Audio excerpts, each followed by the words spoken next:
Hello friends, welcome to our YouTube channel brain for code learning. तो आज का जो हमारा टॉपिक है आईओएस एप्लीकेशन डेवलपमेंट के अंदर वो है किस तरीके से हमने एक सर्चिंग वाला जो इंटरफेस है वो इंटीग्रेट करना है अपनी एप्लीकेशन के अंदर। मगर इस एग्जांपल के अंदर हम जो है स्कोप बटन्स की जो हेल्प है वो भी लेंगे। तो बेसिकली स्कोप बटन्स होते क्या हैं ये भी मैं आपको बताऊंगा। स्कोप बटन बेसिकली सर्च को रिफाइन करने के लिए और उसका जो स्कोप है उसको और भी इन्हेंस करने के लिए यूज़ होता है। स्कोप बटन्स की हेल्प के साथ आप कैटेगरी वाइज जो है वो सर्चिंग कर सकते हैं। तो चलिए, मेरे पास एक लाइव रनिंग एग्जांपल है सिमुलेटर के अंदर। तो ये एग्जांपल बेसिकली मैंने एक इलेक्ट्रॉनिक शॉप के रिलेटेड जो है वो डिज़ाइन की है। यहाँ पे आप देख पा रहे हैं मेरे पास मोबाइल्स हैं, प्रिंटर है, लैपटॉप्स हैं और साथ में एलईडी टीवी है। तो ये बेसिकली कैटेगरीज हैं प्रोडक्ट की। और अगर मैं ऊपर सर्च बार के अंदर कुछ भी सर्च करने की कोशिश करता हूँ तो आप देख पा रहे हैं सर्च बार तो इम्प्लीमेंट की ही है हमने, उसके साथ हमने नीचे स्कोप बार भी जो है वो इंटीग्रेट की है, जो कि हमारा आज की एग्जांपल का मेन फोकस है कि हमने स्कोप बार के अंदर जो स्कोप बटन्स आप देख पा रहे हैं all, laptop, LED, mobile, printer, तो ये बेसिकली किस तरीके से इम्प्लीमेंट करने हैं। तो अगर मैं लैपटॉप वाले बटन के ऊपर डायरेक्टली क्लिक करता हूं तो आप देख पा रहे हैं मेरा जो डेटा है वो यहाँ पे लैपटॉप कैटेगरी के अकॉर्डिंगली जो है वो फिल्टर हो चुका है। और अगर मैं एलईडी टीवी के ऊपर क्लिक करता हूं तो अब मेरे पास डेटा जो है वो ओनली एलईडी टीवी का डिस्प्ले हो पा रहा है। डेटा को ग्रिड की फॉर्म के अंदर डिस्प्ले करवाने के लिए मैंने कलेक्शन व्यू की हेल्प जो है वो ली है। तो चलिए, अगर मैं मोबाइल पे क्लिक करता हूं तो सारे मोबाइल डिस्प्ले हो चुके हैं। अगर मैं प्रिंटर के ऊपर क्लिक करता हूं तो आप देख पा रहे हैं डेटा फिर से फिल्टर्ड हो चुका है। और अगर मैं दोबारा ऑल बटन पे क्लिक करता हूं तो अब मेरे पास जो डेटा है वो मिक्स डेटा है, सभी प्रोडक्ट्स जो हैं वो यहाँ पे डिस्प्ले हो चुके हैं। और अगर मैं यहाँ पे कुछ भी सर्च करने की कोशिश करता हूँ, जैसे मैंने आर लिखा, तो जिस भी प्रोडक्ट नेम के अंदर आर एग्जिस्ट करता होगा वो प्रोडक्ट मेरे सामने जो है वो यहाँ पे डिस्प्ले हो चुका है। ऑल का मतलब है कि जो सर्चिंग है वो सारे प्रोडक्ट्स के अंदर होगी। और अगर मैं कैटेगरी वाइज सर्च करना चाहता हूँ, सपोज मैंने ओनली मोबाइल कैटेगरी के अंदर जो सर्चिंग है वो करनी है, अब मैं इस स्कोप बटन के ऊपर क्लिक करता हूं और फिर यहाँ पे आर टाइप करता हूं तो अब आप देख पा रहे हैं जो डेटा मेरे पास फिल्टर्ड होके आया है आर के अकॉर्डिंगली वो ओनली मोबाइल कैटेगरी में से आया है। तो ये है हमारा मेन पर्पस कि अगर हम यूज़र को कैटेगरी वाइज सर्चिंग प्रोवाइड करना चाहते हैं या फिर वो डेटा को कैटेगरी वाइज फिल्टर कर पाए तो उसके लिए हमें स्कोप बटन्स जो हैं वो स्कोप बार के अंदर इम्प्लीमेंट करने पड़ेंगे, जिसको हम किसकी हेल्प के साथ इम्प्लीमेंट करेंगे, यूआई सर्च कंट्रोलर की हेल्प के साथ। तो फ्रेंड्स, एग्जांपल काफ़ी इजी और काफ़ी सिंपल है। मैं जितनी भी एग्जांपल्स इम्प्लीमेंट कर रहा हूँ वो बिगिनर लेवल को माइंड में रख के करता हूँ ताकि हर एक यूज़र को, हर एक मेंबर को ये एग्जांपल्स जो हैं वो अच्छे से समझ लग पाए और उनका जो मेन फोकस है वो कंसेप्ट की तरफ रहे और साथ में प्रोग्रामिंग की और वो धीरे धीरे जो है वो बढ़ता जाए। तो चलिए, ये थी हमारी आज की एग्जांपल। और अगर मैं कैंसिल बटन के ऊपर क्लिक करता हूँ तो अब आप देख पा रहे हैं फिर से यहाँ पे ऑल पे अगर मैं क्लिक करके यहाँ पे कैंसिल, सपोज यहाँ पे मैंने सर्च किया, अब मैं कैंसिल पे क्लिक करता हूँ तो फिर से मेरे पास सारे का सारा डेटा जो है वो डिस्प्ले हो चुका है।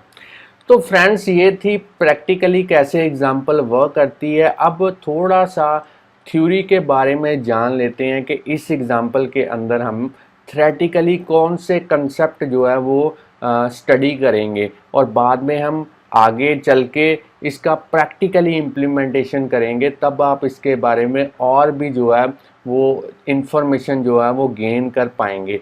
तो चलिए, सबसे पहला जो कंपोनेंट आज की एग्जांपल के लिए है वो है यूआई सर्च कंट्रोलर क्लास। तो ये बेसिकली iOS के अंदर बिल्ट इन क्लास है, जिसकी हेल्प के साथ आप किसी भी एग्जिस्टिंग व्यू कंट्रोलर के अंदर एक सर्च इंटरफेस जो है वो इंटीग्रेट कर सकते हैं एप्लीकेशन के अंदर। और UI सर्च कंट्रोलर क्लास के अंदर हमें सर्च बार जो है वो इंक्लूड मिलती है, जिसकी हेल्प के साथ यूज़र जो है वो सर्चिंग वाला जो टेक्स्ट है वो टाइप कर सकता है।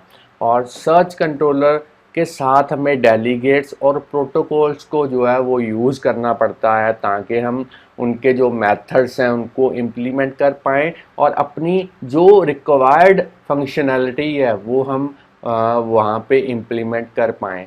तो इस UI सर्च कंट्रोलर का एक सबसे बढ़िया जो इम्पॉर्टेंट मेथड है वो है अपडेट सर्च रिजल्ट्स नाम का। ये एक ऐसा मेथड है, जब हम इस सर्च बार के अंदर कुछ भी सर्च करते हैं तब ये मेथड जो कि है अपडेट सर्च रिजल्ट, यही कॉल होता है रिपीटेडली, और इसी के अंदर हम ऐसा कोड लिखते हैं जिससे डेटा जो है वो हमारा फिल्टर्ड होता है, जिससे हम सर्च्ड डेटा को जो है वो लेके आते हैं सामने। अब बात करते हैं स्कोप बार की। तो स्कोप बार बेसिकली एक ऐसी बार है जिसमें हम स्कोप बटन्स को जो है वो डिस्प्ले करवा सकते हैं, और इसी की हेल्प के साथ यूज़र का जो सर्चिंग का स्कोप है वो और भी इन्हांस होता है, रिफाइन होता है। यूज़र जो है वो कैटेगरी वाइज जो है वो सर्चिंग कर सकता है। तो इसी की हेल्प के साथ आज की एग्ज़ाम्पल जो है वो हम आगे चल के प्रैक्टिकली जो है वो इम्प्लीमेंट करेंगे। तो चलिए फ्रेंड्स, स्टूडेंट, ये थी कुछ बातें इस एग्ज़ाम्पल के बारे में। अब हम चलिए प्रैक्टिकली इसे इम्प्लीमेंट करते हैं एक्स कोड के अंदर स्विफ्ट लैंग्वेज की हेल्प के साथ। तो उसके लिए सबसे पहले इस प्रोजेक्ट को मैं स्टॉप कर देता हूँ, इस पूरे प्रोजेक्ट को मैं क्लोज़ कर देता हूँ, क्योंकि मैं चाहता हूँ कि शुरुआत से हर एक मेंबर को मेरे चैनल के इसके बारे में जो है वो नॉलेज मिल पाए, चाहे वो बिगिनर लेवल का है चाहे वो एक्सपर्ट लेवल का है। तो यहाँ पे फाइल, न्यू, प्रोजेक्ट सेलेक्ट करेंगे। अब आपने सिंगल व्यू एप्लीकेशन को सिलेक्ट रहने देना है, नेक्स्ट पे क्लिक करना है। अब आपने प्रोडक्ट नेम के अंदर आज की एग्जांपल का कोई भी नेम आप यहाँ पे रख सकते हैं। मैं अपने अकॉर्डिंगली यहाँ पे कुछ इस तरीके से जो प्रोडक्ट का नेम है वो रख रहा हूँ। बाकी सेटिंग्स आपने डिफ़ॉल्ट रहने देनी है। जो लैंग्वेज हम यूज़ करेंगे आज की एग्जांपल के लिए वो है स्विफ्ट। और अब हम नेक्स्ट पे क्लिक करते हैं। अब आपने अपने लैपटॉप के अंदर कहीं पे भी एक फ़ोल्डर जो है वो क्रिएट करना है, ताकि आज की एग्ज़ाम्पल का जो सारा सोर्स कोड है उस पर्टिकुलर फ़ोल्डर के अंदर जो है वो सेव हो पाए।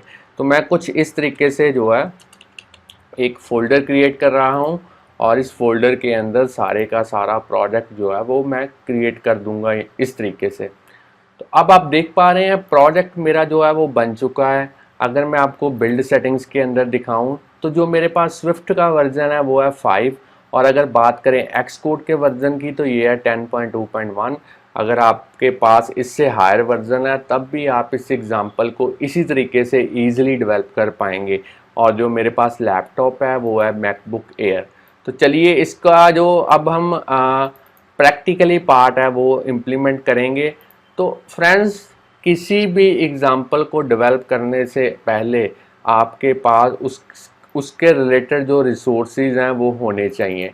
जैसे यहाँ पे मैंने लैपटॉप, मोबाइल, प्रिंटर और एलईडी की जो इमेजेस हैं उनको एज ए रिसोर्सेज जो है इस एग्जांपल के अंदर यूज़ किया है। तो चलिए पहले आपके पास इमेजेस होनी चाहिए। तो आप इन प्रोडक्ट्स के रिलेटेड जो इमेजेस हैं वो ईज़िली किसी भी वेबसाइट से, आप ई कॉमर्स की वेबसाइट हो चाहे गूगल पे सर्च करके आप डाउनलोड कर सकते हैं, और उन सारी इमेजेस को आपने इस असेस्ड फोल्डर के अंदर जो है वो लेके आना है। तो मैंने क्या किया है, मैंने पहले से ही कुछ इंटरनेट से जो है वो डाउनलोड करके रखी हुई हैं। यहाँ पे इमेजेस आप देख सकते हैं, यहाँ पे मैं आपको दिखा देता हूँ। तो इमेजेस जो है वो आप जेपीजी वर्जन में ले सकते हैं, और उनकी डायमेंशन आप कोई भी ले सकते हैं। कोई टेंशन नहीं है कि आपको विड्थ इतनी चाहिए, हाइट इतनी चाहिए। आप बाद में सेल के थ्रू उनकी हाइट और विड्थ जो है वो आप सेट कर सकते हैं, वो मैं आपको बताऊंगा। तो चलिए, इन सारी इमेजेस को आपने इस तरीके से सिलेक्ट करना है और इसे ड्रैग एंड ड्रॉप करना है इस ऐप आइकॉन के नीचे। और मैं सभी फोल्डर में से 5 इमेजेस जो है उनको ड्रैग एंड ड्रॉप करूँगा। आप इससे ज़्यादा भी इमेजेस जो है, नंबर ऑफ़ इमेजेस जो हैं वो ले सकते हैं अपने एग्जाम्पल के अकॉर्डिंगली। चलिए, इमेजेस मेरी यहाँ पे प्रोजेक्ट के अंदर जो है वो आ चुकी हैं। अब हम अपना जो ग्राफिकल यूज़र इंटरफेस है वो रेडी करेंगे इस एग्ज़ाम्पल के लिए। उसके लिए मेन डॉट स्टोरी बोर्ड के अंदर चलते हैं। आपने सबसे पहले यहाँ पे आप देख पा रहे हैं व्यू कंट्रोलर लिखा हुआ है, मेरे माउस का कर्सर देखिए, और इस डॉट को आपने सिलेक्ट करना है और इस एम्बेड इन आइकॉन के ऊपर क्लिक करना है और यहाँ से आपने ऐड करना है नेविगेशन कंट्रोलर। तो चलिए, नेविगेशन कंट्रोलर मैंने यहाँ पे ऐड कर दिया है अपने एग्जिस्टिंग व्यू कंट्रोलर के साथ। अब मैं इसको फिर से थोड़ा सा जूम कर देता हूँ। अब हमने इस नेविगेशन आइटम को सिलेक्ट करना है डॉक्यूमेंट आउटलाइन विंडो के अंदर। अब हम यहाँ पे जो एट्रीब्यूट इंस्पेक्टर है इसके अंदर जाएंगे और टाइटल के अंदर आप अपनी एप्लीकेशन के रिलेटेड जो टाइटल है वो आप लिख सकते हैं। तो मैं कुछ इस तरीके का टाइटल यहाँ पे दे रहा हूँ। अब मैं यहाँ पे जो है डेटा को ग्रिड की फॉर्म के अंदर डिस्प्ले करवाना चाहता हूँ। तो एप्लीकेशन के अंदर iOS के अंदर डेटा को डिस्प्ले करवाने के लिए जो बेस्ट ऑप्शन है वो आपके पास है कलेक्शन व्यू। तो चलिए, लाइब्रेरी के थ्रू यहाँ पे लाइब्रेरी आइकॉन के ऊपर क्लिक करते हैं। यहाँ से कलेक्शन व्यू सर्च करने की जो है वो कोशिश करते हैं और इस UI एलिमेंट को जो पहले नंबर पे आपके पास अवेलेबल है इसको मैं ड्रैग एंड ड्रॉप करता हूँ इस स्टोरी बोर्ड के ऊपर। अब मैं चाहता हूँ कि जो कलेक्शन व्यू है वो मेरा मोबाइल की जो जितनी भी स्क्रीन है सेफ एरिया तक, वो सारी की सारी जो स्क्रीन है वो कवर अप कर पाए। तो उसके लिए मुझे इस कलेक्शन व्यू के ऊपर जो कंस्ट्रेंट्स हैं वो अप्लाई करने पड़ेंगे। तो वो किस तरीके से करने हैं? फ्रेंड्स, स्टूडेंट्स, अगर आप इस चैनल के ऊपर नए हैं, चैनल की वीडियो पहली बार देख रहे हैं, तो जल्दी से इस चैनल को सब्सक्राइब कर लें, क्योंकि इस चैनल के ऊपर हम डेली प्रोग्रामिंग के रिलेटेड जो वीडियो ट्यूटोरियल्स हैं उनके सबसे बढ़िया जो मेथड्स हैं वो अपलोड करते रहते हैं, जिससे आपको प्रोग्रामिंग सीखने और समझने में काफ़ी हेल्प मिलेगी। और इन केस कहीं पे भी आपको कोई प्रॉब्लम आती है तो आप हमें YouTube की वीडियो के नीचे कमेंट कर सकते हैं या फिर डायरेक्टली ईमेल भेज सकते हैं। हम कोशिश करेंगे कि आपकी जो क्वेरी का रिस्पॉन्स है वो जितनी जल्दी हो सके आप तक पहुंचा पाएँ। अब इस कलेक्शन व्यू के ऊपर कंस्ट्रेंट्स अप्लाई करते हैं, तो उसके लिए ऐड न्यू कंस्ट्रेंट्स आइकॉन पे क्लिक करेंगे और चारों साइडों पे आपने 0 जो है वो इस तरीके से एंटर करना है और अब आपने इसको ऐड करना है एज ए कंस्ट्रेंट। अब आपने इस साइज इंस्पेक्टर के अंदर जाना है और इस कलेक्शन व्यू के सेल का साइज जो है वो यहाँ पे डिफाइन करना है। तो मैं यहाँ पे विड्थ ले रहा हूँ 200, हाइट ले रहा हूँ 250। अब आपने मिनिमम स्पेसिंग करनी है सेल के लिए 5, लाइंस के लिए 5। सेक्शन इनसेट आपने करना है टॉप पे 2, बॉटम पे 0, लेफ्ट पे 2, राइट पे 2। तो इस तरीके की कॉन्फ़िगरेशन आपने कर देनी है। अब आपने इस कलेक्शन व्यू सेल को सिलेक्ट करना है, एट्रीब्यूट इंस्पेक्टर के अंदर जाना है और यहाँ पे जो आइडेंटिफायर का नेम है वो आपने लिखना है सेल। नेम आप कोई भी यहाँ पे ले सकते हैं, बस आपको सेम नेम कोडिंग के अंदर जो है वो यूज़ करना पड़ेगा। जब इसकी रिक्वायरमेंट होगी तब मैं आपको एक बार फिर से इसके बारे में जो रिमाइंडर है वो यहाँ पे दे दूँगा। तो अभी के लिए आप आइडेंटिफायर का नेम लिखिए सेल। चलिए, अब हम इस सेल के अंदर एक इमेज, आप देखिए ओरिजिनल एग्जांपल के अंदर एक इमेज और साथ में एक लेबल जो है वो प्रोडक्ट नेम के लिए डिस्प्ले करवाना चाहते हैं। तो उसके लिए यहाँ पे ऐड करते हैं लाइब्रेरी के थ्रू एक इमेज व्यू सबसे पहले। तो इस इमेज व्यू को मैं ड्रैग एंड ड्रॉप करता हूँ और इसे मैं रीसाइज करता हूँ। अब साइज इंस्पेक्टर के थ्रू इसकी विड्थ जो है वो मैं ले रहा हूँ 180, इसकी हाइट मैं ले रहा हूँ 175 और इसको अलाइन कर रहा हूँ थोड़ा सा यहाँ पे देख के आपने हॉरिजेंटली सेंटर में अलाइन करना है। अब एट्रीब्यूट इंस्पेक्टर के थ्रू आपने कोई भी एक इमेज जो है वो लगा के देख लेनी है, ताकि आपको पता चल पाए कि जो इमेज है वो प्रॉपरली यहाँ पे डिस्प्ले हो पाती है। अब इस लाइब्रेरी आइकॉन के थ्रू मैं एक लेबल जो है वो ड्रैग एंड ड्रॉप करूँगा। तो चलिए लेबल को भी ड्रैग एंड ड्रॉप करते हैं यहाँ पे कुछ इस तरीके से। इसकी जो विड्थ है वो मैं इंक्रीज़ कर देता हूँ, ताकि ज़्यादा से ज़्यादा जो प्रोडक्ट का नेम है वो उसका कंटेंट यहाँ पे आ पाए। इसको अलाइन मैं सेंटर में करता हूँ और इसकी जो फॉन्ट है वो अपने अकॉर्डिंगली 15 कर देता हूँ, और इस टी आइकॉन के ऊपर क्लिक करके इसका जो स्टाइल है वो मैं बोल्ड कर देता हूँ और इसको मैं डन कर देता हूँ। अब आप चाहें तो इसका जो कलर है वो भी चेंज कर सकते हैं, रेड कर सकते हैं, और यहाँ पे लिख सकते हैं लैपटॉप, या कंपनी का नेम आप लिख दीजिए। तो चलिए इस तरीके से मेरा जो आउटपुट है वो निकल के आई है। अब हम इस लेबल और इस इमेज व्यू के ऊपर भी कंस्ट्रेंट्स जो हैं वो अप्लाई करेंगे।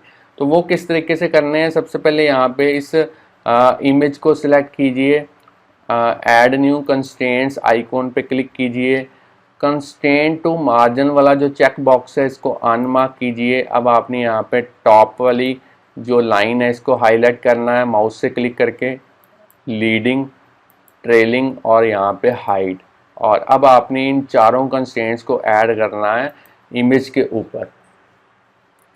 अब मेरे इमेज के ऊपर जो कंस्ट्रेंट्स हैं वो अप्लाई हो चुके हैं। अब इस लेबल को सिलेक्ट करेंगे और फिर से ऐड न्यू कंस्ट्रेंट्स आइकॉन पे क्लिक करेंगे, कंस्ट्रेंट्स टू मार्जिन वाले चेक बॉक्स को अनमार्क करेंगे, फिर से टॉप, लीडिंग, ट्रेलिंग और हाइट जो है अब हम 40 करेंगे, क्योंकि हम चाहते हैं कि जो कंटेंट है प्रोडक्ट नेम का अगर वो विड्थ से ज़्यादा है लेबल की, तो वो नेक्स्ट लाइन पे जो है वो रैप अप होना चाहिए। तो इसको मैं ऐड कर देता हूँ एज ए कंस्ट्रेंट। अब आपने इन नंबर ऑफ लाइंस को जो लेबल के लिए प्रॉपर्टी है इसको आपने ज़ीरो करना है, क्योंकि डेटा को हम मल्टीपल लाइंस में भी डिस्प्ले करवाना चाहते हैं। तो इसलिए मैंने इसकी जो प्रॉपर्टी है लाइंस प्रॉपर्टी इसको ज़ीरो कर दिया है। अब मैं इसको एक बार सेव करता हूँ। तो फ्रेंड्स अब मेरे पास जो कंस्ट्रेंट्स हैं वो अप्लाई हो चुके हैं। अब इस कलेक्शन व्यू सेल के लिए हमें एक custom collection view cell class चाहिए, क्योंकि हम इन दोनों यूआई एलिमेंट्स के जो आईबी आउटलेट्स हैं वो क्रिएट करना चाहते हैं, ताकि कोडिंग के थ्रू हम जो है इसके अंदर चेंजेस जो हैं वो कर पाएँ। तो उसके लिए मैं यहाँ पे ऐड करता हूँ new file, cocoa touch class, select कीजिए, नेक्स्ट पे क्लिक कीजिए। अब आपने जो सुपर क्लास देखनी है वो आपने यहाँ पे आपकी क्लास जो है वो मस्ट होनी चाहिए UI collection view cell class, और इस क्लास की जो सब क्लास का नेम है वो आप ऊपर प्रोवाइड कर सकते हैं। नेम आप कोई भी रख सकते हैं, मैं अपने अकॉर्डिंगली नेम रख रहा हूँ my collection view cell class, और इसे नेक्स्ट पे क्लिक करता हूँ और इसे क्रिएट करता हूँ अपने प्रोजेक्ट के अंदर। अब मेरी जो custom collection view cell class है वो बन चुकी है। अब इसको कनेक्ट करेंगे अपने ग्राफिकल यूज़र इंटरफेस के अंदर जो सेल है उसके साथ। तो उसके लिए मेन डॉट स्टोरी बोर्ड के अंदर चलते हैं। इस कलेक्शन व्यू के अंदर जो सेल है इसको सिलेक्ट करेंगे, आइडेंटिटी इंस्पेक्टर के अंदर जाना है और यहाँ पे जो क्लास का नेम है, जो क्लास आपने क्रिएट की है वो लिखने की कोशिश करनी है। तो अपना पूरा नेम यहाँ पे ऑटोमेटिकली जो है वो आ जाएगा। आपने एंटर प्रेस करना है। तो इस तरीके से जो क्लास है, कस्टम क्लास है, वो सेल के साथ अटैच हो चुकी है। अब हम इसके अंदर जो है आईबी आउटलेट्स जो है वो यहाँ पे बना सकते हैं। तो मेरे पास जो आईबी आउटलेट्स क्रिएट करने का बेस्ट मेथड है वो है असिस्टेंट एडिटर। तो चलिए मेरे माउस का कर्सर देखिए, यहाँ पे आप देख पा रहे हैं दो सर्कल ज्वाइन किए हुए हैं। तो ये बेसिकली असिस्टेंट एडिटर है। इस पर क्लिक करते हैं माउस की हेल्प के साथ। बाकी साइड वाले पैनल्स को मैं हाइड कर देता हूँ, ताकि आप क्लियरली देख पाएंगे कि आईबी आउटलेट कैसे क्रिएट होता है। मेरे पास यहाँ पे बाय डिफ़ॉल्ट जो क्लास ओपन हुई है वो है व्यू कंट्रोलर, मगर आप कौन सी क्लास चाहते हैं, my collection view cell class. तो उसके लिए ऑटोमेटिक की जगह पे यहाँ पे मैनुअल के थ्रू उस क्लास को ओपन करते हैं, my collection view cell class. तो फ्रेंड्स, अगर ये वीडियो आपको अच्छी लग रही है, आप कुछ इससे सीख रहे हैं, तो लाइक वाला बटन जो है वो प्रेस करना मत भूलिए। इससे हमारी मोटिवेशन जो है वो और भी बढ़ती है। तो यहाँ पे अब हम इस माई कलेक्शन व्यू सेल के थ्रू फिर से देख लें। आप मैनुअल के थ्रू कुछ इस तरीके से आपने माई कलेक्शन व्यू सेल को सिलेक्ट करना है, क्लास को सिलेक्ट करना है। और अब आपने सबसे पहले इस इमेज को सिलेक्ट करना है। कीबोर्ड के ऊपर आपने कंट्रोल की को प्रेस किए रखना है और इसे ड्रैग एंड ड्रॉप करना है इस तरीके से। और यहाँ पे लिखेंगे माई इमेज, इसकी आईबी आउटलेट का नेम आप कोई भी रख सकते हैं, बस आपको कोडिंग के अंदर सेम नेम जो है वो यूज़ करना पड़ता है। इस लेबल को सिलेक्ट करेंगे, फिर से कंट्रोल की को प्रेस करते हुए कीबोर्ड पे इस तरीके से ड्रैग एंड ड्रॉप करेंगे और यहाँ पे लिखेंगे माई लेबल और इसे भी कनेक्ट कर देते हैं। तो फ्रेंड्स, मेरे जो आईबी आउटलेट्स हैं वो बन चुके हैं। अब मैं इस पूरे के पूरे कलेक्शन व्यू का भी एक आईबी आउटलेट बनाना चाहता हूँ। तो मेरे पास असिस्टेंट एडिटर पहले से ही ओपन है, तो चलिए लगते हाथ इसका भी जो आईबी आउटलेट है वो क्रिएट कर लेते हैं। तो उसके लिए मैनुअल की जगह पे मैनुअल पे जाके यहाँ पे क्लास को ओपन करेंगे, व्यू कंट्रोलर वाली क्लास को। और अब हम यहाँ पे जो है इस कलेक्शन व्यू को सिलेक्ट करके कीबोर्ड पे कंट्रोल की को प्रेस करते हुए इसका ड्रैग एंड ड्रॉप करते हुए आईबी आउटलेट क्रिएट करेंगे और उसका नेम रखेंगे माई कलेक्शन व्यू सेल। और इसे भी हम जो है वो यहाँ पे कनेक्ट करेंगे। तो चलिए, आईबी आउटलेट मोस्टली सभी मेरे पास बन चुके हैं यहाँ पे। अब हम स्टैंडर्ड एडिटर के अंदर चलते हैं। यहाँ पे आप देख पा रहे हैं साइड वाले पैनल्स को मैं अनहाइड करूँगा और एक बार इन सभी फाइल्स को सेव करता हूँ ताकि कंटेंट प्रॉपरली असेस हो पाए। अब हमने मेन डॉट स्टोरी बोर्ड में जाना है और इस कलेक्शन व्यू का जो डेलीगेट एंड डेटा सोर्स जो है वो सेट करने हैं। तो वो बड़ा ही इजी वे है मेरे पास यहाँ पे इन दोनों को सेट करने के लिए।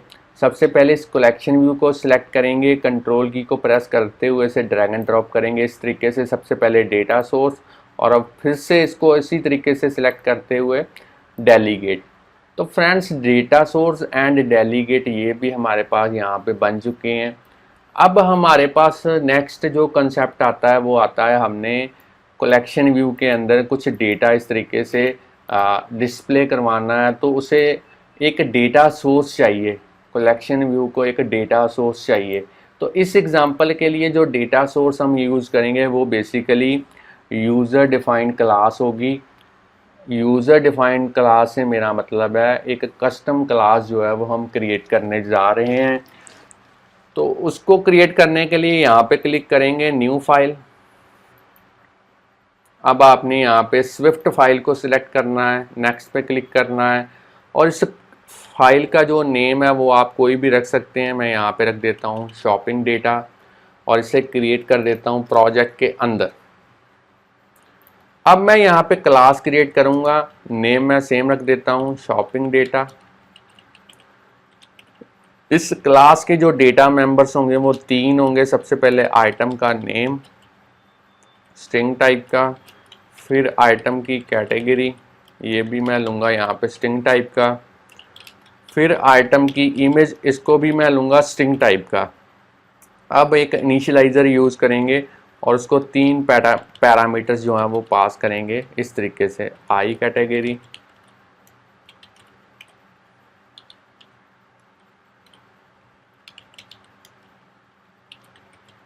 चलिए अब हम एक्चुअल जो हमारे डेटा मेंबर्स हैं उनको इन पैरामीटर के साथ जो है वो सेट करेंगे।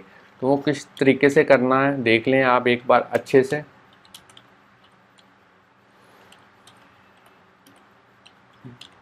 Item category, I category, item image, I image. चलिए, तो ये मेरे पास जो क्लास का कोड है वो बन चुका है। आप चाहें तो वीडियो को यहाँ पे पॉज करके इसकी जो कोडिंग है वो नोट डाउन कर सकते हैं।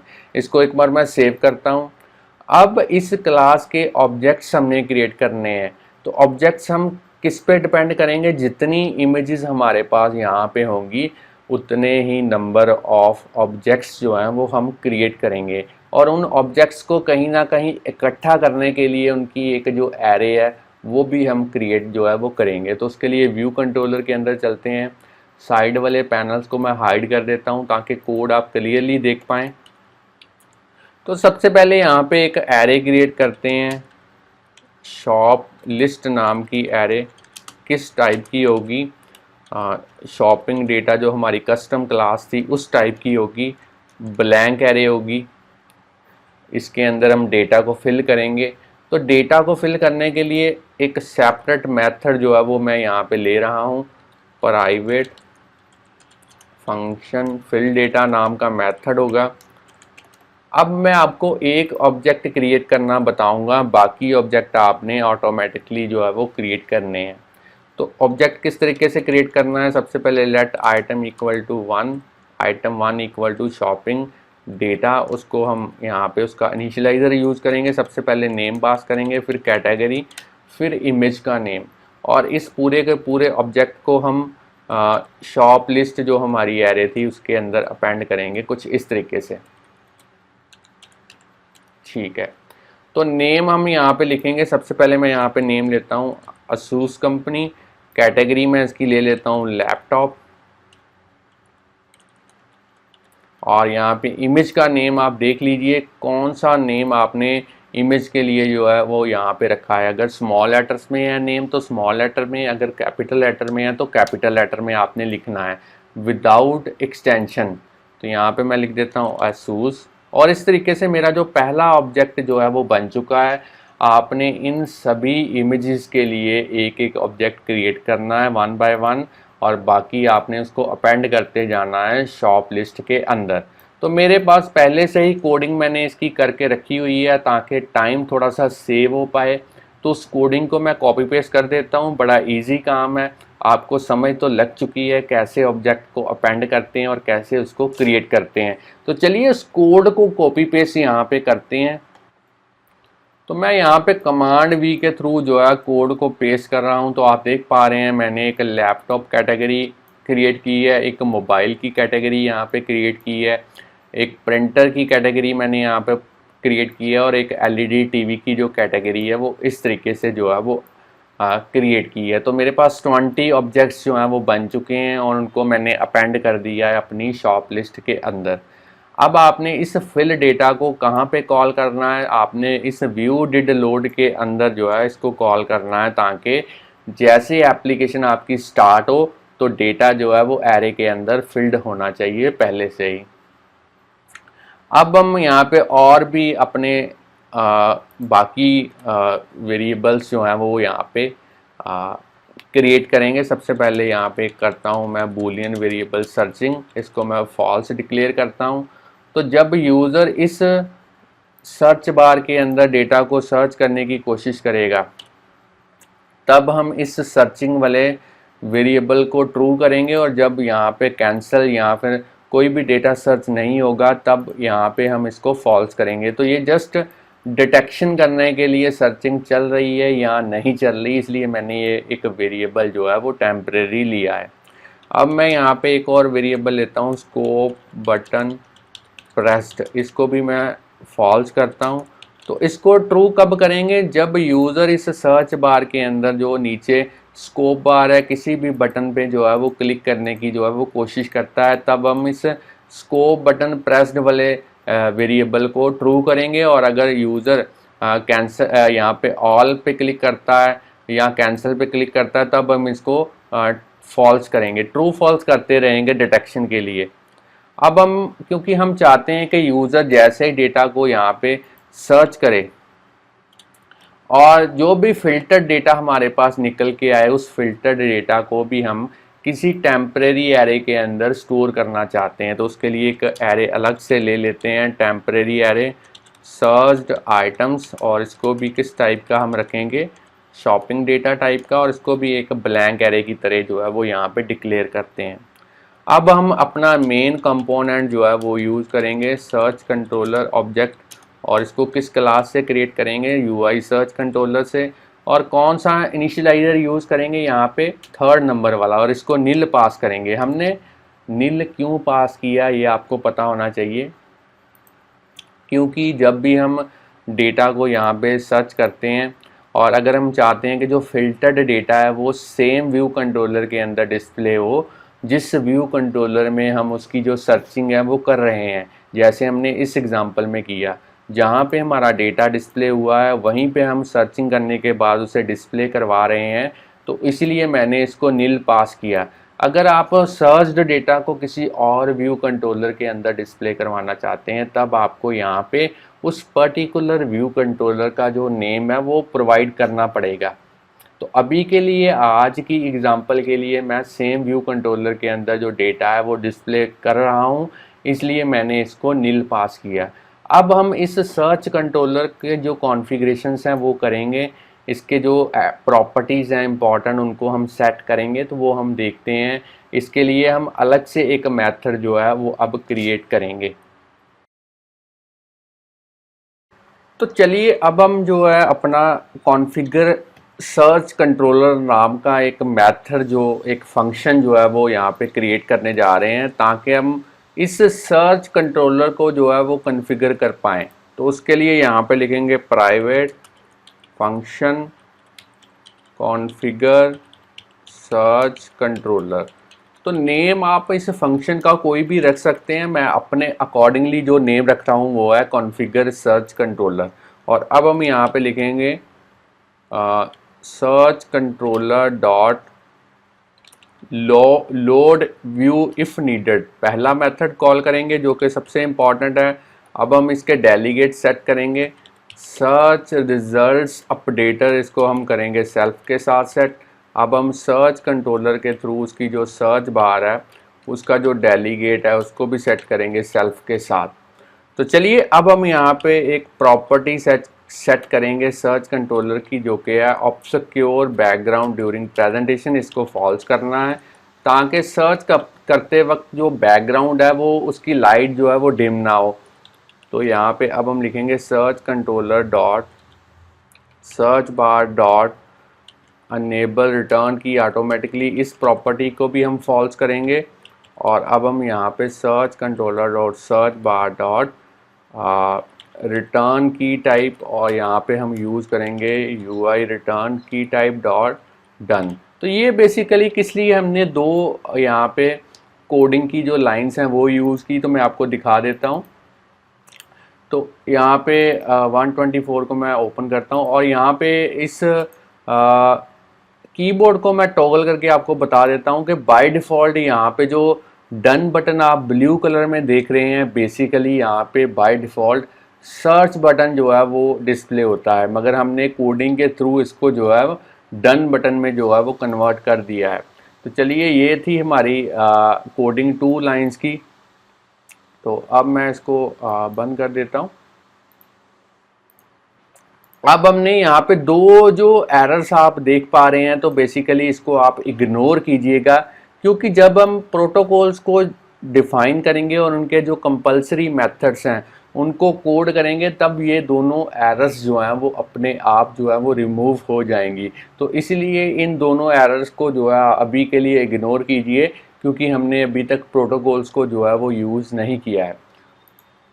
अब हम यहाँ पे लिखेंगे search controller dot search bar dot, उसके जो स्कोप बटन के जो टाइटल्स हैं वो यहाँ पे प्रोवाइड करेंगे। तो यहाँ पे मैं लिखूँगा 4 बटन्स, या जितनी भी आप कैटेगरीज यहाँ पे चाहते हैं वो आप यहाँ पे लिख सकते हैं, जैसे all, laptop, LED, TV, mobile, और लास्ट में है प्रिंटर। तो इस तरीके के बटन्स मैं जो है स्कोप बटन्स चाहता हूँ स्कोप बार के अंदर, इसलिए मैंने यहाँ पे स्कोप बटन टाइटल्स वाली प्रॉपर्टी को एक एरे जो है वो यहाँ पे पास की है। डिफाइन प्रेजेंटेशन कॉन्टेक्स्ट को आपने करना है ट्रू, ताकि प्रॉपरली सर्च बार जो है वो डिस्प्ले हो पाए। अब हम यहाँ पे लिखेंगे search controller dot search bar dot placeholder equal to search product by name. तो ये इसलिए है प्लेस होल्डर, बेसिकली जो आपका सर्च बार है इसके अंदर आप देख पा रहे हैं थोड़ी सी फेडेड फॉर्म के अंदर जो टेक्स्ट लिखा हुआ है, ये बेसिकली प्लेस होल्डर है। प्लेस होल्डर से ही यूज़र को पता चल पाएगा कि जो सर्च सर्च बार के अंदर जो सर्च बॉक्स है वो बेसिकली किस तरीके से वर्क करता है। Self dot navigation item dot search controller, इसको अपने जो सर्च कंट्रोलर वाले ऑब्जेक्ट के साथ सेट करेंगे। अब हमने लिखना है self dot navigation item dot hide search bar when scrolling, इसको फॉल्स करेंगे क्योंकि हम परमानेंटली जो है सर्च बार को डिस्प्ले करवाना चाहते हैं। जब भी हम उसको स्क्रॉल करें तो वो हाइड नहीं होनी चाहिए, इसलिए मैंने इसको फॉल्स कर दिया है इस प्रॉपर्टी को। तो चलिए ये वाला मेथड भी हमने कोड कर दिया है। अब इस मेथड को हमने कॉल कहाँ पे करना है, यहाँ पे फिल मेथड को कॉल किया है, उसके बाद आपने कॉन्फ़िगर सर्च कंट्रोलर वाले मेथड को कॉल करना है। तो आप चाहे तो वीडियो को यहाँ पे पॉज करके इसकी कोडिंग जो है वो नोट डाउन कर सकते हैं। अब हम जो है प्रोटोकॉल्स को यूज़ करेंगे, तो उसके लिए लास्ट में चलते हैं, सबसे लास्ट में। अब आपने यहाँ पे लिखना है एक्सटेंशन व्यू कंट्रोलर, और अब हम प्रोटोकॉल्स को यूज़ करेंगे। सबसे पहले कलेक्शन व्यू के लिए protocol UI collection view data source, और अब हमने यहाँ पे लिखना है UI कलेक्शन व्यू डेलीगेट, और अब हमने यहाँ पे लिखना है UI search results updating protocol, और अब हमने लिखना है UI सर्च बार डेलीगेट। तो ये 4 प्रोटोकॉल्स को हमने यूज़ करना है, और जब भी इन प्रोटोकॉल्स को यूज़ करना है तो इनको कंफर्म करने के लिए, इनके ऊपर खरा उतरने के लिए आपको इनके कंपलसरी जो मेथड्स हैं वो कोड करने पड़ेंगे। तो मैं जैसे ही यहाँ पे फिक्स पे क्लिक करूँगा तो आप देख पा रहे हैं जो कंपलसरी मेथड्स हैं उनका स्केलेटन जो है वो यहाँ पे बन चुका है। अब हमने इनको कोड करना है, और इनके अलावा जितनी भी फंक्शनैलिटी हमें रिक्वायर्ड होगी वो वाले मेथड भी हम जो है वो यहाँ पे कोड करेंगे। तो ऊपर आप देख पा रहे हैं जो मेरी दोनों ही एरर्स हैं वो ऑटोमेटिकली रिमूव हो चुकी हैं, क्योंकि हमने नीचे यहाँ पे जो प्रोटोकॉल्स हैं उनको यूज़ कर लिया है। तो सबसे पहला मेथड है जिसके अंदर पैरामीटर है number of items in section collection view के अंदर कितने होने चाहिए। तो यहाँ पे हम कोड लिखेंगे, बड़ा सिंपल है। एक इफ़ कंडीशन यूज़ करेंगे, इफ़ सर्चिंग वाला जो वेरिएबल अगर वो ट्रू है, या फिर स्कोप बटन प्रेस्ड वाला जो बूलियन वेरिएबल है वो ट्रू है, दोनों में से अगर कोई भी ट्रू है तो हम यहाँ पे रिटर्न करेंगे सर्च्ड आइटम, जो हमारी फिल्टर एरे थी उसकी काउंटिंग। अगर दोनों में से कोई भी ट्रू नहीं है तो एल्स में हम रिटर्न करेंगे जो हमारी फुल शॉपिंग वाली लिस्ट थी उसकी काउंटिंग। तो इस तरीके की कोडिंग है। आप चाहें तो वीडियो को पॉज करके इसकी कोडिंग नोट डाउन कर सकते हैं। तो चलिए अब हमने यहाँ पे दूसरा मेथड जो कोड करना है जिसके अंदर पैरामीटर है सेल फॉर आइटम एट। इसके अंदर भी हम इसी तरीके से सबसे पहले एक सेल एक यहाँ पे ऑब्जेक्ट क्रिएट करेंगे, my collection view dot DQ reusable cell, और यहाँ पे आइडेंटिफायर का नेम सेल, यहाँ पे इंडेक्स पाथ, और अब हमने इसको टाइपकास्ट करना है my collection view cell class के अंदर। अब आप पूछेंगे यहाँ पे सेल हमने कहाँ से यूज़ किया, तो मैं आपको एक बार फिर से रिमाइंड करवा देता हूँ। जब भी आपने कलेक्शन व्यू के अंदर जो सेल है उसकी यहाँ पे सेल को सिलेक्ट करते हैं, एट्रीब्यूट इंस्पेक्टर के अंदर चलते हैं, और उसकी जो प्रॉपर्टी है आइडेंटिफायर, जो नेम आपने इस आइडेंटिफायर के अंदर यूज़ किया है वही नेम आपको कोडिंग के अंदर यूज़ करना पड़ेगा। मैंने यहाँ पे यूज़ किया है सेल, तो व्यू कंट्रोलर के अंदर जो कोडिंग है उसके अंदर भी मैंने जो आइडेंटिफायर का नेम यूज़ किया है वो है सेल। अब हम यहाँ पे फिर से उसी तरीके से एक इफ़ कंडीशन यूज़ करेंगे। अगर सर्चिंग वाला वेरिएबल ट्रू है या फिर स्कोप बटन प्रेस किया हुआ है तो इफ़ के अंदर कोड लिखना है, नहीं तो एल्स वाली कोडिंग करनी है, और लास्ट में हमने सेल को जो है रिटर्न करना है। तो अगर तो आपका सर्चिंग वाला वेरिएबल ट्रू है, यहाँ स्कोप बटन प्रेस किया हुआ है, तो यहाँ पे हम कोड लिखेंगे cell dot my image dot image UI image, उसका नेम्ड पैरामीटर डेटा कहाँ से आएगा, फिल्टर्ड एरे में से आएगा, कौन सा element index path dot row, और कौन सा एट्रीब्यूट आइटम इमेज। और अब हमने सेल के अंदर जो माई लेबल है उसको भी सेट करना है, टेक्स्ट प्रॉपर्टी डेटा कहाँ से आएगा, सर्च्ड आइटम में से कौन सा element index path dot row dot यहाँ पे item name.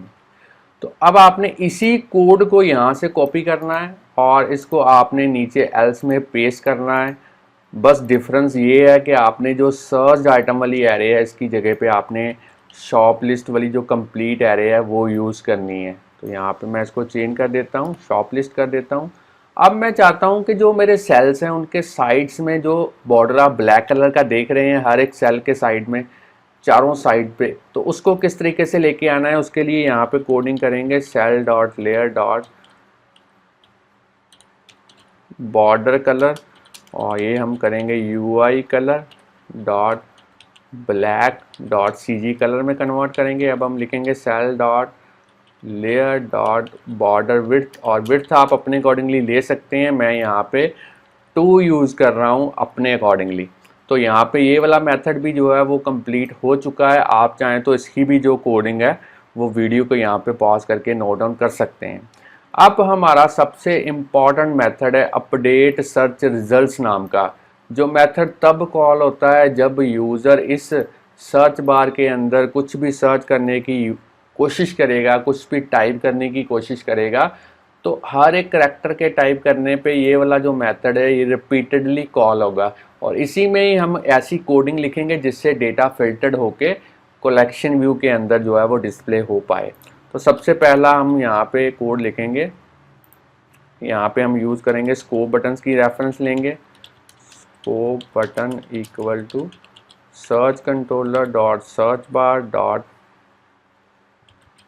Scope button titles, इसको फोर्सली अनरैप करेंगे। और अब हम यहाँ पे यूज़ करेंगे search controller dot search bar dot selected scope button index, इस तरीके से। अब हम यहाँ पे जो सर्चिंग के लिए टेक्स्ट यूज़र ने यहाँ पे टाइप किया होगा, जैसे मैंने यहाँ पे ओप्पो लिखा है, तो इसको कैसे गेट करना है, इसके लिए हम लिखेंगे search controller dot search bar dot text, इसको फोर्सली अनरैप करेंगे। अब हम एक कंडीशन यूज़ करेंगे चेक करने के लिए कि सर्च टेक्स्ट जो है वो कहीं एम्प्टी तो नहीं है। अगर एम्प्टी नहीं है तो इफ़ वाली कंडीशन एग्जीक्यूट होगी, नहीं तो एल्स वाली कंडीशन जो है वो एग्जीक्यूट होगी। और अगर तो ये जो लिखा है यहाँ पे सर्च बार के अंदर, जैसे मैंने ओप्पो लिखा है, तो ये एम्प्टी नहीं है, तो इसलिए इफ़ वाला ब्लॉक एग्जीक्यूट होगा। इसके अंदर हम कोडिंग लिखेंगे searching is equal to true, search item वाली जो फिल्टर्ड एरे है अगर उसमें कोई पुराना डेटा है उसको रिमूव ऑल करेंगे। फॉर लूप यूज़ करेंगे, हर एक आइटम को चेक करेंगे शॉप लिस्ट के अंदर। और अब हमने यहाँ पे एक कंडीशन यूज़ करनी है, if item dot item name, अगर उसका लोड केस में कन्वर्ट करेंगे, पहले देखेंगे कंटेन्स क्या कंटेन करता है, जो हमारा सर्च टेक्स्ट है उसको कंटेन करता है, या फिर एंड, और या नहीं इसके साथ हम एंड कंडीशन यूज़ करेंगे। बेसिकली ये भी कंडीशन ट्रू होनी चाहिए, तभी इफ़ वाली जो यहाँ पे जो ब्लॉक है वो एग्जीक्यूट होगा। तो यहाँ पे हम लिखेंगे and item dot item category जो है वो किसके साथ मैच करती है, स्कोप बटन के साथ। या फिर अब हम और ऑपरेटर यूज़ करेंगे, स्कोप बटन यूज़र ने ऑल प्रेस किया हुआ है, तब ये वाली जो कंडीशन है ये एग्जीक्यूट होगी, इफ़ वाला ब्लॉक चलेगा। और अब हम सर्च्ड आइटम जो फिल्टर्ड एरे है उसके अंदर जो है अपेंड करेंगे जो आइटम हम यहाँ पे इटरेट कर रहे हैं, यहाँ पे 1 बाय 1 उसको अपेंड करेंगे फिल्टर्ड एरे के अंदर। और अगर हमारा ये वाला जो सर्च टेक्स्ट है, बेसिकली अगर मैं इसको इस तरीके से ब्लैंक करके तब हम स्कोप बटन को प्रेस करता हूँ, तब भी फिल्टरिंग जो है वो कैटेगरी वाइज हो रही है विदाउट यहाँ पे सर्च टेक्स्ट टाइप किए। तो वो ब्लॉक कैसे एग्जीक्यूट होगा, वो एल्स में चला जाएगा। और फिर से हम देखेंगे स्कोप बटन प्रेस अगर ट्रू है, तो अब हम इफ़ के अंदर अपना कोड जो है वो लिखेंगे। तो इफ़ के अंदर कोड क्या लिखना है, यहाँ पे लिखेंगे searched item dot remove all, पुराना डेटा रिमूव करेंगे। फिर से स्कोप बटन की रेफरेंस जो है वो हम लेंगे सर्च कंट्रोलर के through, search bar dot scope button titles, इसको अनरैप करेंगे और यहाँ पे लिखेंगे search controller dot search bar dot scope, यहाँ पे लिखेंगे सिलेक्टेड स्कोप बटन इंडेक्स। इस तरीके से रेफरेंस लेंगे और फिर से लूप यूज़ करेंगे और शॉप लिस्ट के अंदर इटरेट करेंगे। फिर से एक कंडीशन यूज़ करेंगे, if item dot item category अगर मैच करती है स्कोप बटन के साथ, या फिर स्कोप बटन जो है वो है इक्वल टू ऑल पे क्लिक किया हुआ है यूज़र ने, तब हम यहाँ पे अपेंड करेंगे डेटा को सर्च्ड आइटम जो फिल्टर्ड एरे थी उसके अंदर,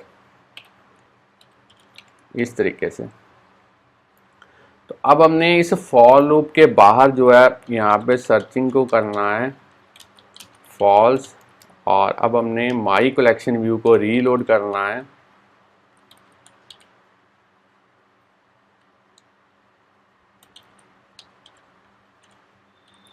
हमने यहाँ पे ऊपर माई कलेक्शन व्यू का जो ऑब्जेक्ट है वो देख लेते हैं, क्रिएट किया तो नहीं, यहाँ पे हमने माई कलेक्शन व्यू सेल ही ले लिया है। तो चलिए इसी तरीके से लिख देते हैं यहाँ पे, मैं यहाँ पे लिखता हूँ my collection view dot reload, इस तरीके से रीलोड करेंगे। और अगर हमारे पास यहाँ पे अगर तो ये वाला जो इफ़ कंडीशन है ये यहाँ तक बंद होती है, और अगर ये स्कोप बटन प्रेस नहीं किया हुआ तो यहाँ पे एल्स हम लिखेंगे। किस तरीके से हमने इस एल्स के अंदर लिखना है कि सर्चिंग जो है वो हमारी फॉल्स है, और सर्च आइटम के अंदर जितना भी डेटा है वो किसके इक्वल, हम पहले तो रिमूव करेंगे उसको, और अब हम उसको इक्वल करेंगे शॉप लिस्ट के। और अब हमने फिर से लास्ट में जो माई कलेक्शन व्यू सेल है उसको हमने रीलोड करना है उसके डेटा को। तो चलिए इसको सेव करते हैं। तो किस किस तरह की कंडीशन हो सकती है, यहाँ तो यूज़र ने यहाँ टाइप नहीं किया मगर उसने कोई यहाँ पे जो स्कोप बटन है वो प्रेस किया है, ऑल के अलावा अगर ऑल पे क्लिक किया और ऊपर जो है सर्च बार के अंदर कोई भी टेक्स्ट टाइप नहीं किया, तब भी हम पूरे का पूरा डेटा जो है वो डिस्प्ले करवाएंगे विदाउट सर्चिंग। तो ये थी हमारी कोडिंग जो कि हमने मेथड यहाँ पे इम्प्लीमेंट किया, आप देख पा रहे हैं, जो कि मेथड का नेम था अपडेट सर्च रिजल्ट्स नाम का मेथड। अब हमने नेक्स्ट मेथड यहाँ पे कोड करना है जब यूज़र इस कैंसिल बटन के ऊपर क्लिक करे। यहाँ पे आप देख पा रहे हैं कैंसिल बटन, यहाँ पे ऊपर जैसे मैं कैंसिल बटन पे क्लिक करता हूँ फिर से सारा डेटा जो है वो डिस्प्ले होता है। तो उसके लिए यहाँ पे हम एक मेथड कोड करेंगे जिसका नेम है search bar cancel button clicked method, और इसके अंदर कोडिंग लिखेंगे सबसे पहले searching false searched item dot remove all, पुराना डेटा सारा रिमूव करेंगे, माई कलेक्शन व्यू सेल को रीलोड करेंगे इस तरीके से। अब हमने एक मेथड और कॉल करना है कि यूज़र जब यहाँ पे किसी भी स्कोप बटन के ऊपर क्लिक करता है तो आप देख पा रहे हैं कैटेगरी वाइज जो है वो डेटा फिल्टर्ड हो रहा है विदाउट सर्चिंग। तो ये भी हमने इस तरीके का कोड इम्प्लीमेंट करना है ताकि यूज़र कैटेगरी वाइज भी सारा डेटा जो है वो देख पाए। तो उसके लिए यहाँ पे एक मेथड हम कोड करेंगे selected scope button index did change, कि जैसे इसका जो बटन क्लिक का स्कोप है उसका इंडेक्स जो चेंज होता है तब हम इस मेथड के अंदर कोड लिखेंगे। तो कोडिंग क्या लिखनी है, आपने सबसे पहले सर्च कंट्रोलर का जो सर्च बार के अंदर टेक्स्ट है उसको ब्लैंक करना है। अब हमने फिर से स्कोप बटन प्रेस्ड को करना है ट्रू, स्कोप बटन की रेफरेंस लेंगे सर्च कंट्रोलर के सर्च बार के थ्रू, और यहाँ पे लिखेंगे search controller dot search bar dot selected scope button index, इस तरीके से। और फिर से हम सर्च जो हमारी फिल्टर्ड एरे थी उसमें अगर कोई पुराना डेटा है उसको रिमूव ऑल करेंगे, फॉर लूप यूज़ करेंगे, इटरेट करेंगे शॉप लिस्ट के अंदर जो हमारी कंप्लीट एरे थी। अब हमने यहाँ पे फिर से एक कंडीशन यूज़ करनी है इफ़ आइटम डॉट उसकी आइटम कैटेगरी अगर मैच करती है स्कोप बटन के साथ, या फिर स्कोप बटन जो है वो है ऑल, तब हम अपेंड करेंगे सर्च आइटम के अंदर कौन सा डेटा जो हम ऑब्जेक्ट को इटरेट करें उसको अपेंड करेंगे, और फॉर लूप के बाहर हमने माई कलेक्शन व्यू सेल को जो है वो रीलोड करना है। तो चलिए इसको सेव करते हैं। फ्रेंड्स स्टूडेंट्स, कोड हमने जो है वो लिख दिया है। आप चाहें तो यहाँ पे इस मेथड का भी कोड वीडियो को पॉज करके नोट डाउन कर सकते हैं, इस मेथड का भी कोड नोट डाउन कर सकते हैं वीडियो को पॉज करके। अब आप चाहें तो इस अपडेट सर्च रिजल्ट को पहले यहाँ पे आप पॉज कीजिए वीडियो। अब आप यहाँ पे वीडियो को पॉज करके इसकी भी जो कोडिंग है वो नोट डाउन कर सकते हैं। चलिए यहाँ पे भी आप पॉज कर सकते हैं। तो इस तरीके से कोडिंग आप नोट डाउन कर सकते हैं। फ्रेंड्स स्टूडेंट्स, हमने ग्राफिकल यूज़र इंटरफेस जो है वो भी रेडी कर दिया है। कोडिंग भी हमारी लगभग कंप्लीट है। अब हम इस एप्लीकेशन को रन करेंगे और देखेंगे किस तरीके से आउटपुट जो है वो सिमुलेटर के अंदर जो है वो निकल के आती है। तो मैं इसको रन कर देता हूँ और इसको मैं यहाँ पे इस तरीके से मिनिमाइज कर देता हूँ। ऐप मेरी जो है वो विदाउट एरर्स जो है वो सक्सेसफुली बिल्ड होके सिमुलेटर के अंदर जो है वो डिस्प्ले हो चुकी है।